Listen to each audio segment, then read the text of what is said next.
Hello everyone, welcome to the IELTS multi-step program. My name is Lanre, your usual tutor and anchor throughout the duration of this particular journey. Today, we're going to be exploring another amazing aspect of the IELTS, the listening section of the IELTS.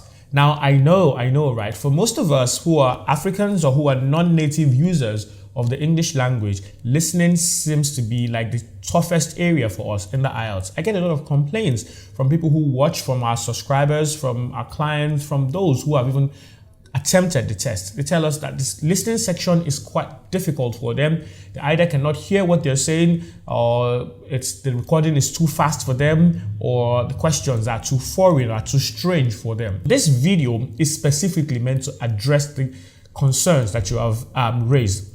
And much more importantly, we are addressing a very, very key aspect of the concerns that have been raised, and which is the type of questions that you get in the IELTS listening test. So the focus of our video today is an exploration of the different question types that you can come across in the listening test in the IELTS.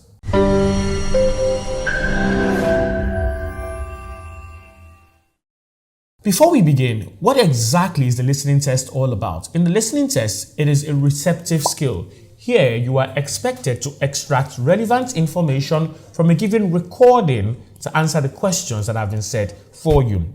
In the listening test, your main focus and your main job is simply to understand what the question needs you to pick out from the recording that you're hearing. In essence, it is an information extraction exercise, which automatically makes the questions the most important part of the test. Why is that? You're listening to 30 minutes of recording and you're given 40 questions set on it. What makes or what indicates what type of information or what aspect of the information in the 30 minutes that you're listening to that is important are the questions. It is the questions that would guide you to what you need to extract. Therefore, it is very, very crucial and necessary that we understand the different types of questions we can get and how to actually address them. Today, we're going to explore 6 basic question types in the IELTS listening. However, these 6 types also have subdivisions under them, which might actually extend the range of questions that we're looking at today to about 10 or 9. Do you want to find out? Wait till the end of this video where you can confirm if it will be 10 questions or 9 question types that we will be exploring today. Before we go into it, I'd like to just give you an outline of the different question types that you might encounter in the IELTS listening test before I go into in-depth explanation or delineation of each one of them. The first question type that you will be encountering in the IELTS listening is called the form completion. Now, the form completion question, I'm not going to explain yet. Like I told you, this is just an outline or a list. So we have the form completion questions. Under the form completion questions, you could have notes, you could have a table, you could have a flowchart, or you could have a summary. All of this will come under form completion questions. The second type of question is what we call the plan labeling. Now, this definitely refers to where you are given. I also said I wasn't going to explain. So under the plan labeling, you have the map, you have the diagram. Labeling any of these types of visual information falls under plan labeling. Following that, we have the matching types of questions. Now, the matching questions are very notorious for being probably the most significant reason why a lot of people fail the listening test. I'm pretty sure that as you're watching this test, as you're watching this video, if you've taken the test before, you're probably smiling or you're probably remembering your either positive or negative experience with the matching type of questions. Do not worry. This video is the solution to all the challenges that you have with matching questions. After that, we'll have multiple choice questions, which, like the name implies, just requires you to choose multiple choice options in response to the question you have been given. These are followed by sentence completion questions. And finally, we have short answer questions. So there you have it, the 6 different types of questions that you will have in the IELTS listening test and that we'll be going through today. Before I go into the in-depth explanation like I promised, I'd like to just reiterate the structure of the listening test. The listening test has a duration of 30 minutes for those who are taking the computer-based test and 40 minutes for those who are taking the paper-based test. In the 40 minutes that you're doing the test, you will have 30 minutes of recordings to listen to and 40 questions will be assigned to them. The 40 questions are divided into 4 sections. That is sections 1 to section 4. Section 1 and sections 1 and 3 are conversations between 2 or more people, while section 2 and 4 are monologues, where you have just one person talking for an extended period of time. In the IELTS listening test, you are given an extra 10 minutes to transfer your answers from your question paper onto your answer sheet. That is if you're taking the paper-based test. But for the computer-based test, nah, nobody cares. Form, note, table, flowchart, or summary completion questions.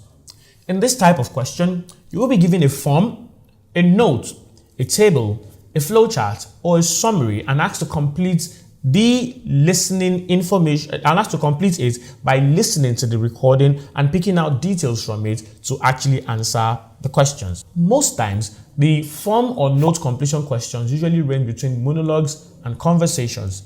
You would often get them in the section 4 of the listening test, where most times you'll be asked to complete a table or a note or a chart using the information from the monologue that you're listening to. As you can see right on the screen right now, we have examples of these different types of questions. For example, for the form completion question, you could be asked to summarize the details in the recording, such as name, phone number, or date. For example, you would have a form on the screen that talks about you filling in personal details of a particular person or a particular speaker. Another variant of the question is the note completion question. Here, you are asked to summarize the specific and detailed information in the recording. For note completion, most times it's usually going to be from a conversation. Note completion questions usually come for conversations. For example, if you look on the screen, you would have a question that talks about the course requirements for a particular course that you're expected to fill in, listening to the information between the two speakers. The third variant of the form completion questions is the table completion questions. Here, you are expected to summarize information related to some categories, for instance, place, time, cost, address, a lot of things like that. For table completion questions, this also frequently occurs in the part 4 of the test, or the section 4 of the test. For table completion questions, I consider them to be quite easy. Why? Because since the information is divided into different columns or categories or rows, it is easier for you to track what you can hear by just waiting for them to move from one particular row to another, or one particular category to the other. The next one you have under the form completion questions is the flowchart completion questions.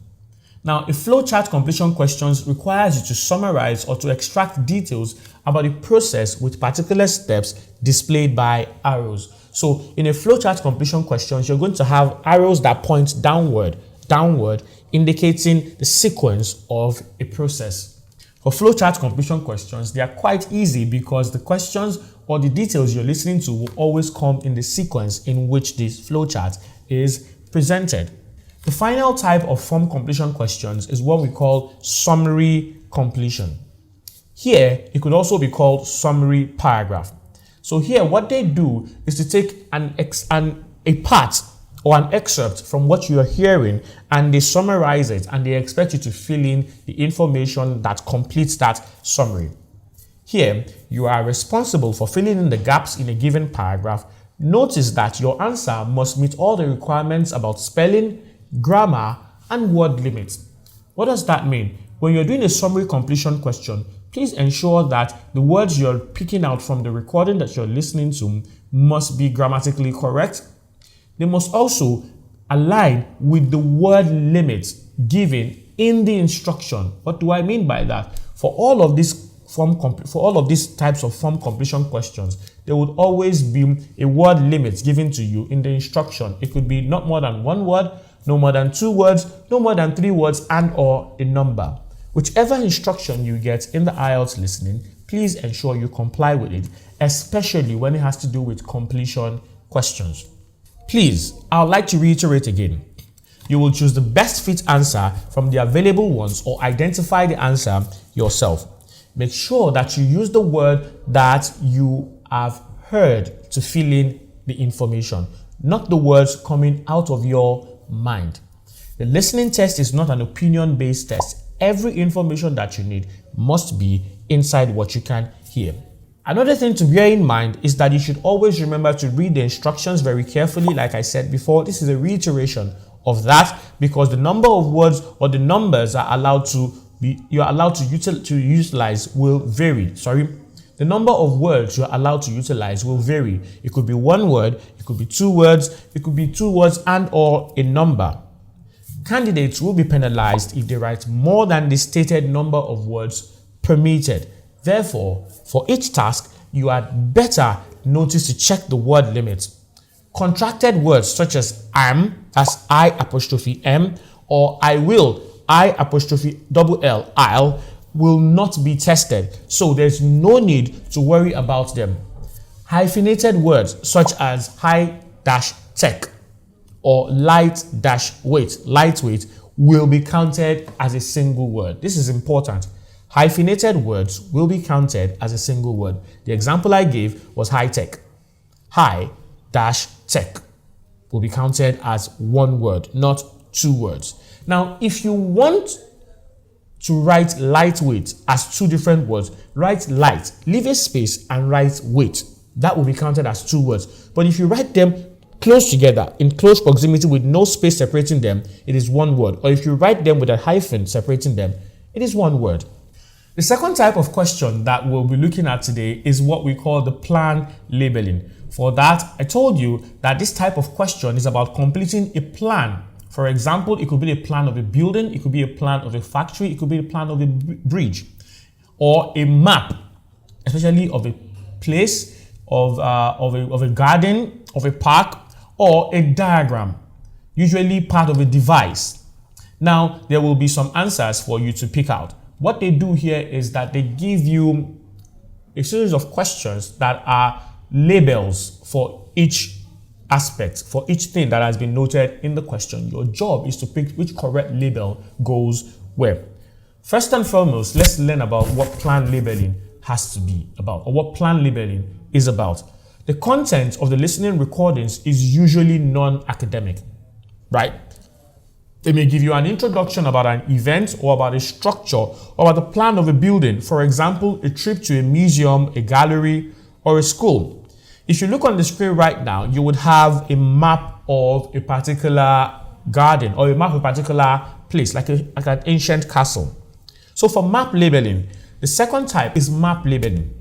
There will be many places like a hospital, a factory, a park, and your job is to listen to the recording, look at the given map, and label all the gaps in that map. This type of question aims at testing your ability to listen and imagine the map in a particular place. Therefore, the ability to obtain the spatial language is absolutely essential for you to complete this task. I know, right? So somebody went, what is spatial language? Spatial language is a means of representing objects and locations through verbal description with respect to multiple coordinate systems or frames of reference. In other words, spatial language helps us to define where objects are in the space. For example, you have words like off, under, above, over, next, adjacent, opposite. These are words that fall under spatial language as they allow you to place objects or concepts within a particular space in time. Moving further, you could also be given a diagram labeling question. This is the third type under plan labeling. For diagram labeling, it is also the last format under visual information. It will give you a diagram which can demonstrate the parts of a machine or phases of a process. The speaker in the recording will describe the diagram very clearly and logically so that you can understand it easily. As a result, you will have to keep track of what you can hear and not what you think from your own knowledge about the mentioned machine or process. This question, usually I consider it to be an intelligence trap. So if you look on the screen, you would see a particular diagram type of question on the screen. We have the supernatural, the supernational, or the supernatural cycle. It'll be on the screen right now. You can see exactly what a diagram labeling question looks like in the exam. As I was mentioning, I said something about the intelligence trap. What this refers to is where you have professionals who go into the IELTS test and they are lucky enough to get a question that deals with their particular field or profession. For example, a doctor could take the IELTS test and they could get a diagram labeling question of a scanning machine, of a brain scanning machine. Now, a doctor most likely knows all the different parts of that machine. But in the recording, they probably did not mention one item that you know of, and then you go ahead and you fill in the information with what you know, not what you heard. You are wrong. The next type of question that we will be dealing with is the matching question type. For matching question types, the focus is very simple. Candidates are given a list of terms or items from the audio and are requested to match it with a set of questions or options on the question paper. The set of options might be criteria of some kind, and these questions will be sorted following the listening text order in the record. The information part will be a list of answers to match, and they are in a random position, not following any specific order. What does that mean? What it means is that for matching questions, your questions will come in the order that the information in listening comes. But the options or the answers that you're expected to match with them will be given in a random order. So if, for example, they are talking about Lagos and the questions are arranged in terms of history. So in the recording, you hear about history of Lagos first, before the economy of Lagos, before you go to the politics in Lagos, before you go to technology in Lagos. In the questions, if you're getting 5 matching questions, the questions will also follow that order: history, economy, politics, and technology. But in the options that they would give you, they could put technology first, they could put history second, they could put religion somewhere there. So when you are matching it, it creates another level of difficulty because the things are not directly connecting. For matching questions, it is important that we put on our thinking cap, as we need to be very careful when selecting the options that correspond. The next type of question that you can get in the IELTS listening is called the multiple choice question. Now, the multiple choice question is one that we are all familiar with. For anyone who has gone through at least 12 years of formal education, you must have definitely gone through a multiple choice type of question, either in any subject that you are taking. This tends to be the most common type of question in the IELTS listening. Multiple choice question types are divided into 2 main forms. The first one is a short answer multiple choice question. What do they mean by that? For this type, there will be a question and some answers for you to choose from. So you will have an example right on your screen. For example, they could ask you, why does Lanre like speaking English language? And you could have 4 options: because he likes money, because he's dull, because he wants to travel, because he's an Englishman. Now, those are short answer options, and your job will be to pick any one of them. That's what they mean by short answer multiple choice questions. The second type, or the second variant of multiple choice questions, is what we call the sentence completion multiple choice question. Here, the beginning of a sentence is followed by a list of 3 or 4 possible answers to complete the sentence. Your job will be then to pick one of them as your answer, one of the options given to you as an answer to complete the sentence.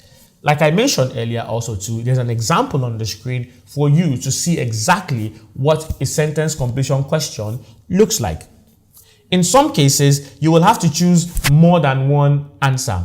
There might be 5 answers, A, B, C, D, and E, and you have to choose 2 out of 3, or 2 out of 5, or 2 out of 7 answers, depending on what the information or what the question type wants you to do. The final type of question, the penultimate type of question, is the sentence completion question.